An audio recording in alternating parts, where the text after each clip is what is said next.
Hello, this is Susan from Riverstone Yarns, and today I'm going to demonstrate the two-color longtail cast-on. Now the two-color longtail cast-on is pretty well the same as the longtail cast-on.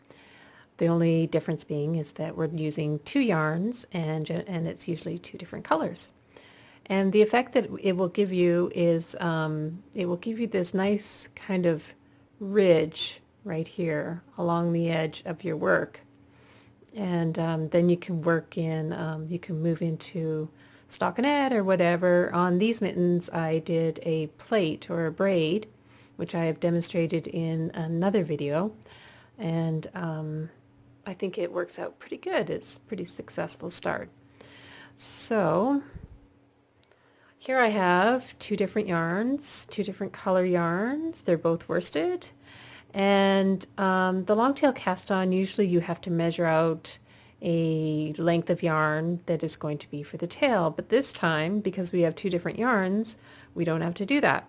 So what I'm going to do is tie an overhand knot. I'm going to leave a tail that is long enough, two tails that are long enough for weaving in at the end of my work. And I just tie a knot like you would any other time. I don't pull it too tight because we do want to undo it later. And there we go. Pretty simple. So now it's just basically doing a longtail cast on.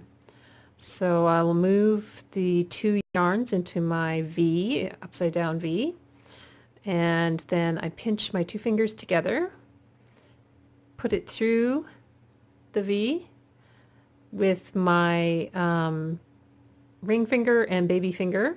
I'll come around and grab both of those yarns.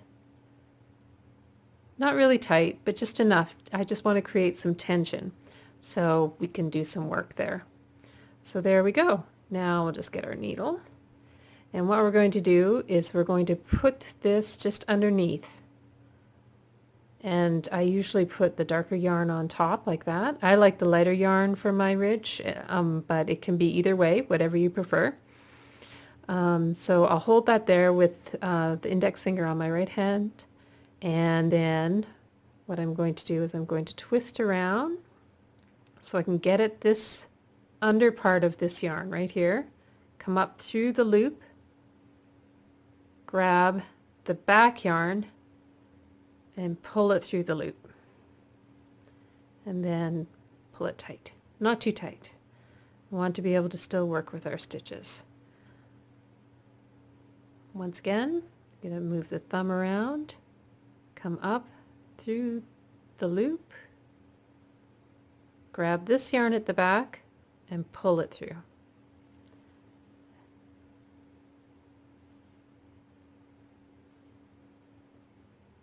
Move our thumb around, bring it up through the loop, grab the yarn from the back, and pull it through. Move the thumb around, up through the loop, grab the yarn from the back, and pull it through. And all the time I'm trying to make sure that I don't pull it too tight. My stitches are evenly spaced. You can see this one at the beginning is a little bit funky, but that's okay, because when you come back to work the stitch, you can either drop it and just work the next stitch. So when you're casting on, make sure that you cast on an extra stitch in case you want to do that. But lots of times I just work it, and when it gets to the end of my work and I'm getting ready to weave in the ends, I just undo my knot and I weave it in, and it all works out just fine. So you can see how you can get into a real rhythm, just like the longtail cast on, exactly like the longtail cast on, but with two different yarns and no math. And you just continue on. So you can see we're creating this nice little ridge right here, just like our mitten. So I'll put that aside, and what I'll show you is I've cast on 40 stitches in the round, and you can see how that is done there. And this is how I created this mitten edge. And for that pattern, this is an original pattern by myself. It is what I did next. If you're curious about this, it's a plaiting or a braid. And what I do after I've done, I cast on my stitches with the two different colors, I go right into the purling of the braid. So I bring both of the yarns to the front, and it's a little awkward. Need my other needle, but I will go ahead and put my needle in there, and I usually start with the lighter color yarn, bring it around and purl it.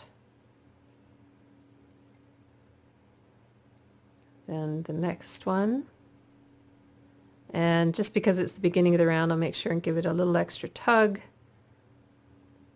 Make those stitches, try to close that gap, and carry on. And then there's another round to that and a whole other tutorial video if you're interested on how to plait.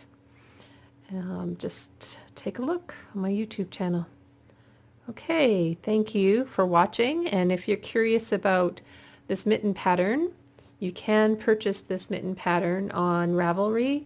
It's Riverstone Yarns. It's the worsted beginners to intermediate merino mittens. Or if you really like, you can go to my website, riverstoneyarns.com, to purchase a kit. This is all hand-dyed yarn and a pattern by myself. Thank you for watching.